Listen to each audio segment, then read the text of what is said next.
तो आज तो मैं सुबह के 3:30 बजे नहाने चली गई थी। और मैं इस वक्त जो ये व्लॉग शूट कर रही हूँ ये है विकास नगर का, बुआ के घर का। और मैं चली गई थी नहाने क्योंकि आज हमें कहीं जाना था। बहुत ज़्यादा एक्साइटमेंट थी। मैं इसमें वॉइस ओवर इसलिए कर रही हूँ क्योंकि बहुत ज़ोर से आवाज़ें आती है रात को और बच्चे वगैरह भी सोए थे। तो मैं सुबह तो आराम आराम से ही बोला है मैंने, इससे आगे की क्लिप में भी।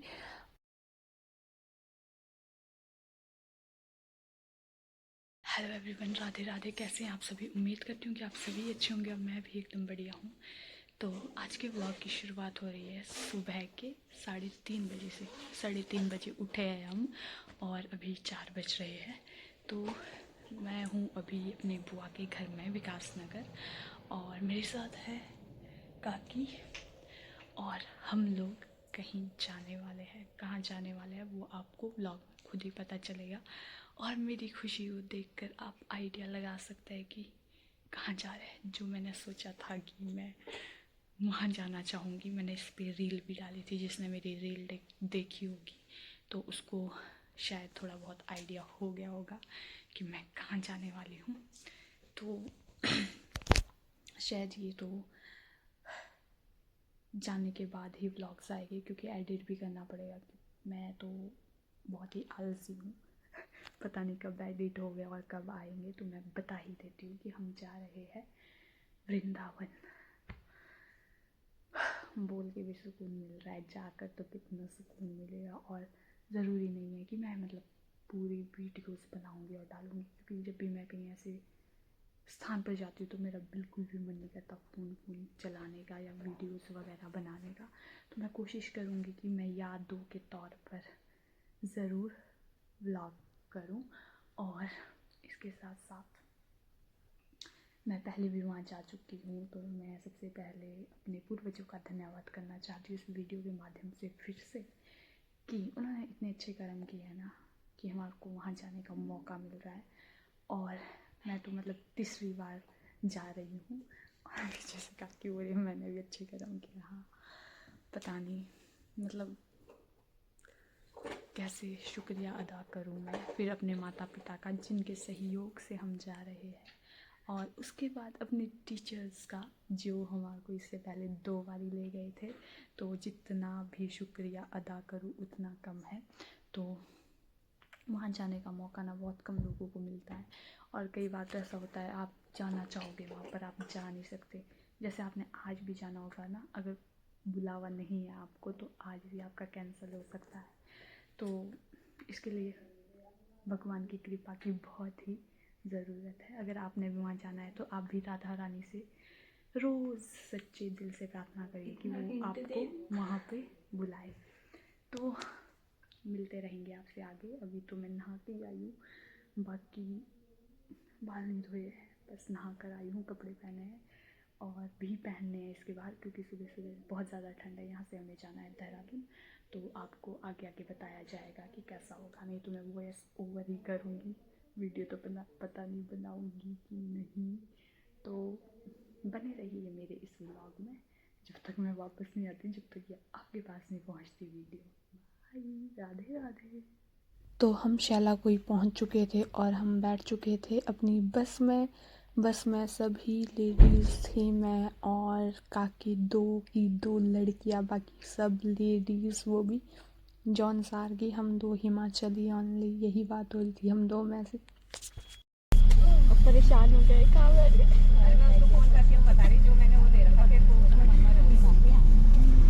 तो ये रहने वाली है हमारी पूरी यात्रा के लिए सूर्या बस, और काफ़ी सारे पैसेंजर्स का वेट हो रहा था यहाँ पे। तो दोस्तों हम पहुँचे हैं देहरादून अभी कारगी चौक पे। अभी रुके और भी सवारियाँ, मतलब बहुत सारे लोग हैं अभी आने के लिए।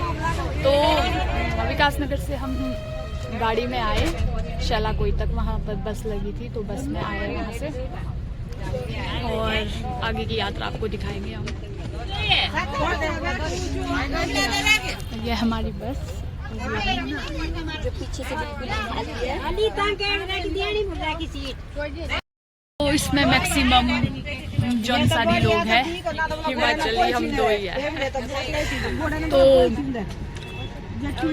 क्या बोल सकते हैं, बुलावा था हम दोनों के लिए, इतने सारे लोगों के बीच हम दो।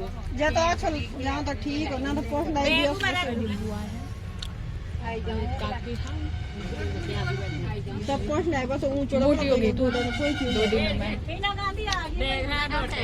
और ये पिंपल तभी होते हैं जब कहीं जाना हो ना, तो पिंपल जरूर। तो बस में अभी काफ़ी कम सवारियां ही थी जो मतलब विकास नगर से थी, बाकी सवारियों ने भी आना था अभी। तो जो मेरे बगल में बैठे हैं वो है मेरे बुआ जी, जिनकी वजह से हम जा रहे हैं इस टूर पे।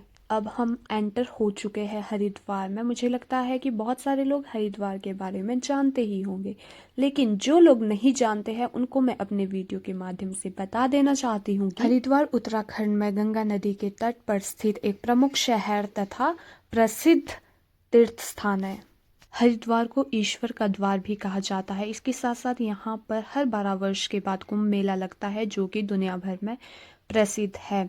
और यहाँ पर होने वाली शाम के समय गंगा आरती देखने योग्य होती है। यहाँ पर हर की पौड़ी नामक एक प्रमुख घाट है, जहाँ पर डुबकी लगाना मोक्षदायी माना जाता है। मैं तो आपको यही कहना चाहूंगी, अगर कभी आपको विदेश जाने का मौका मिले तो आप उसे जरूर छोड़ दीजिए, लेकिन अगर आपको कभी भी तीर्थ स्थान पर जाने का मौका मिले तो उस मौके को आपको कभी भी नहीं छोड़ना चाहिए, क्योंकि जो सुकून आपको तीर्थ स्थान पर जाकर मिलेगा वो आपको दुनिया के किसी भी कोने में जाकर नहीं मिलता है, मेरा ऐसा मानना है।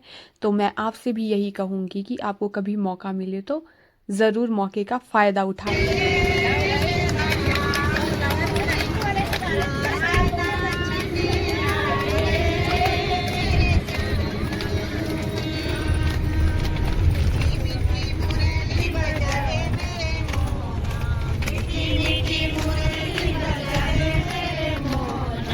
जैसा कि आप सभी लोगों ने देखा और सुना कि हमारा शुरुआती सफ़र किस तरह से जा रहा है, सभी लोग भजन गाकर आनंद में डूबे हुए हैं और कुछ लोग भजन नहीं गा रहे, लेकिन वो भी तालियां बजाकर अपना आनंद पूरा ले रहे हैं।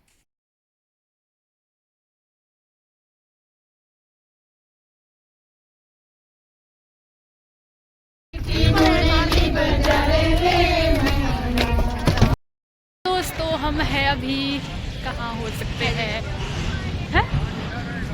हरिद्वार पहुँचे हैं। अभी हम पंच स्नान करेंगे यहाँ पे।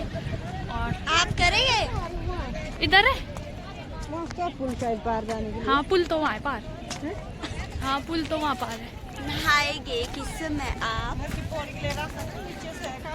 कुछ हाथ पाँव डुबा दो, वही बहुत है, पाप भूल जाएंगे। क्यों? हमने सोचा भी नहीं था कि हम आएंगे, यहाँ भी आएंगे। तो बाल की हालत हो चुकी है। ये देखिए दोस्तों, आप भी दर्शन कीजिए गंगा मैया के। जय हो गंगा मैया की।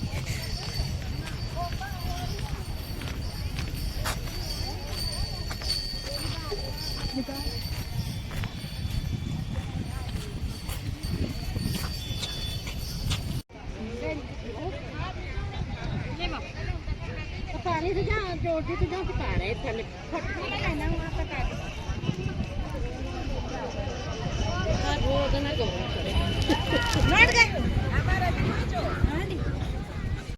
मुझे है हरिद्वार और यहाँ पे हमने पंच स्नान कर दिया है, क्योंकि हमें पहले पता नहीं था कि हम इधर से आएंगे, तो हमारे पास उस हिसाब से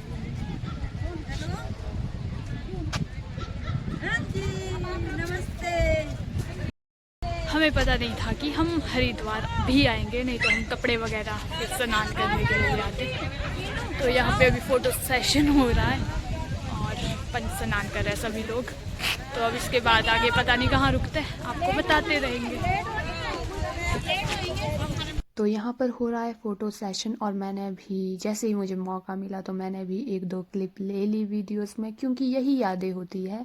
समय तो मुड़कर नहीं आता है, लेकिन हम इसे याद के तौर पर कभी भी देख सकते हैं। तो मैंने भी एकदम से कैप्चर कर लिया और ये सभी लोग बहुत ज़्यादा अच्छे थे, बहुत ज़्यादा नेचर अच्छा था, मतलब मिलजुलने वाले थे सभी लोग। बहुत अच्छा ट्रिप जा रहा था हमारा इनके साथ। हम अपनी बस की तरफ, हमने पंच स्नान किया, ये तो मैंने आपको बताया पर मैंने 4 स्नान ये किया। नहीं बताया कि पंच स्नान क्या होता है। शायद कई लोगों को पता ना हो जो मेरी वीडियोस देखते हैं। तो जब हम अपने शरीर के 5 प्रमुख अंगों को मतलब गंगा मैया से धोते हैं या फिर पानी से धोते हैं तो उसको ही पंच स्नान कहते हैं। जैसे कि 2 हाथ 2 पाँव और 1 मुँह।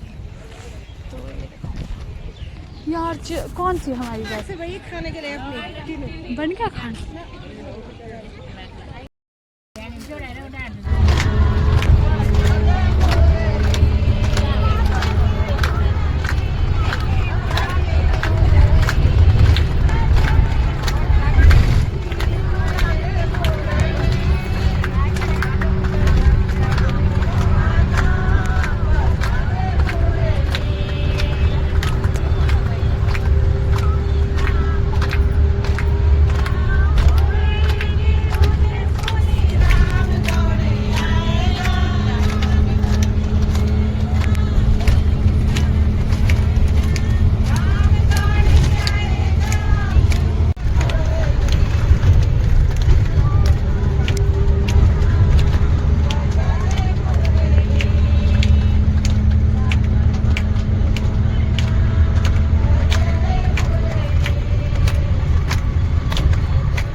कुछ समय यात्रा करने के पश्चात हम प्रवेश कर चुके हैं वृंदावन में।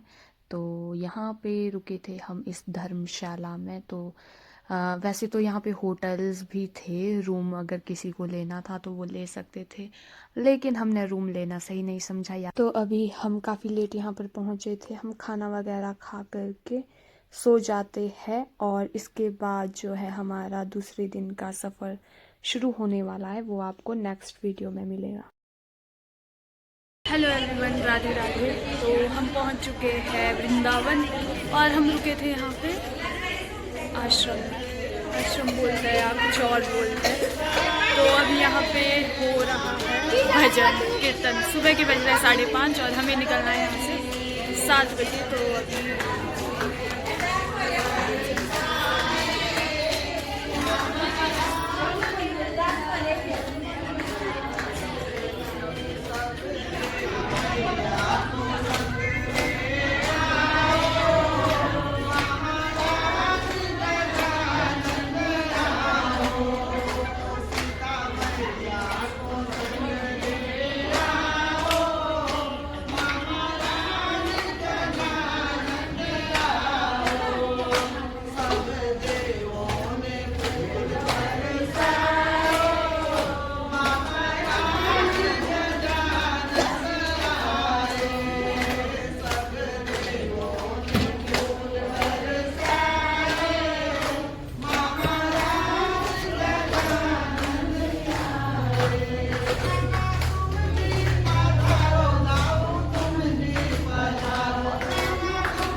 नहीं कहाँ कहाँ, मैं थी नहीं उस टाइम जब बोला कि कहाँ कहाँ ले जाओ।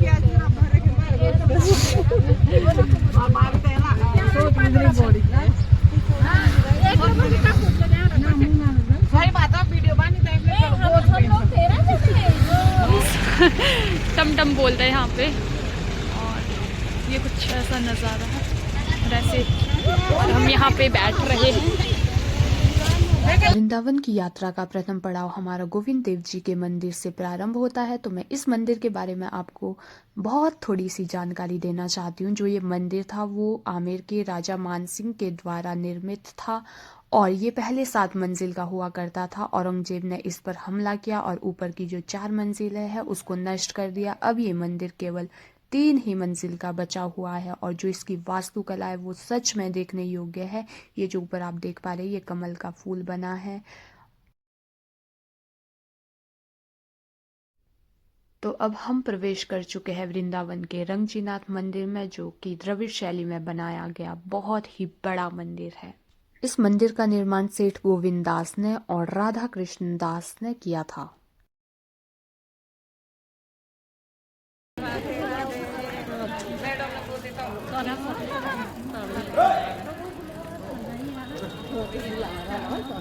द्रविड़ शैली में बना ये बहुत ही सुंदर तथा भव्य मंदिर है, और इस मंदिर में मुख्य रूप से भगवान विष्णु जी की पूजा की जाती है, जिन्हें रंगजी नाम से जाना जाता है।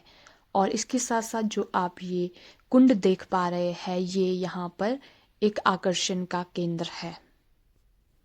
तो यही है वो सोने का खंबा, और पीछे जो देख पा रहे हैं आप ये है सोने के कलश। तो ये जो खंबा है ये 50 फीट ऊंचा है, और ये जो सोने की परत से ढका हुआ है। इसके अंदर जो है चंदन की लकड़ी। हम रंगजीनाथ मंदिर, और हमने टीके लगा दिए हैं। राधे राधे। तो यहाँ पर मैं आप लोगों को इस मंदिर के बारे में ही बता रही थी कि ये मंदिर द्रविड़ शैली में बना हुआ सबसे बड़ा मंदिर है, और इसके अंदर जो है सोने का खंबा जो कि मुख्य आकर्षण का केंद्र है। इसके साथ साथ जो आप पानी का कुंड देख पा रहे थे वो भी मुख्य आकर्षण का केंद्र है, और यहाँ पर एक रथ भी है जो होली के समय ही साल में एक बार बाहर निकलता है, जिसे रथ के मेले के नाम से भी जाना जाता है। जब वो बाहर निकलता है तो वहाँ पे काफ़ी ज़्यादा भीड़ होती है, तो उसे रथ का मेला भी कहा जाता है जब वो रथ बाहर निकलता है। इसके साथ साथ मैं आपको बताना चाहती हूँ कि यहाँ पे फ़ोन निकालना बहुत ही ज़्यादा खतरनाक है, क्योंकि यहाँ के जो बंदर है वो फ़ोन, चश्मा और जो भी पर्स वगैरह लूट के ले जाते